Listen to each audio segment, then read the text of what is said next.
Facebook থেকে একটা লেখা আমার খুব ভালো লাগলো।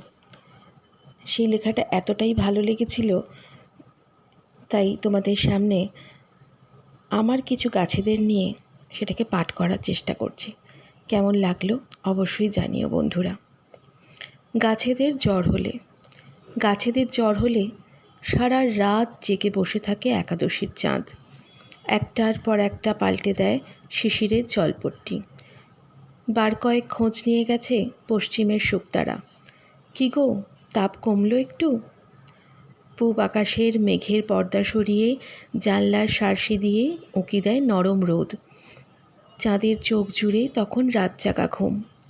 আমি এবার আসি, গাছকে একটু দেখো, ও বড় সবুজ, ও বড় অবুজ। যেতে যেতে চাঁদ বলে যায় সূর্যকে। এভাবেই পৃথিবীর সব দায়ভার হাত বদল হয় দিনের পর দিন, মাসের পর মাস, বছর গড়িয়ে শতক, সহস্রাব্দ।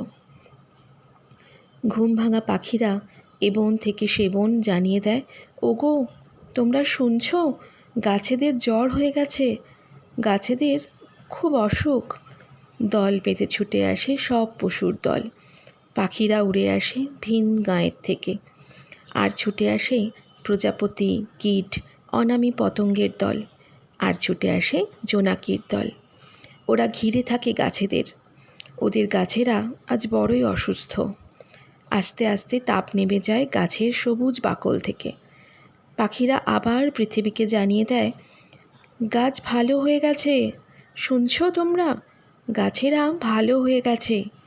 আবার গান ফিরে আসে, সুর ফিরে আসে, সুখ ফিরে আসে। আসলে গাছেদের জ্বর হলে অসুস্থ হয়ে যায় সারা পৃথিবী।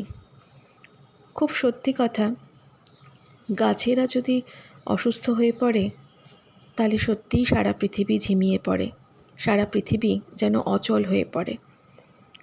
আমাদের তাই সব সময় খেয়াল রাখতে হবে গাছেরা যেন অসুস্থ না হয়ে পড়ে, গাছেরা যেন সত্যি খুব সুস্থ সবলভাবে থাকে। আর গাছেদের এই সুস্থ সবল রাখার জন্য সবথেকে বড় যে জিনিসটা দরকার সেটা হচ্ছে তাদের প্রতি একটা অদ্ভুত ভালোবাসা, একটা অদ্ভুত আদর।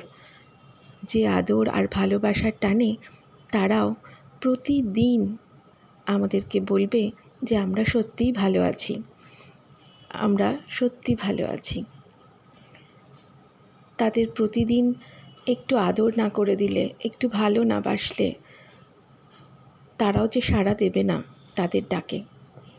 আমি গাছেদের ভীষণ ভালোবাসি, এত ভালো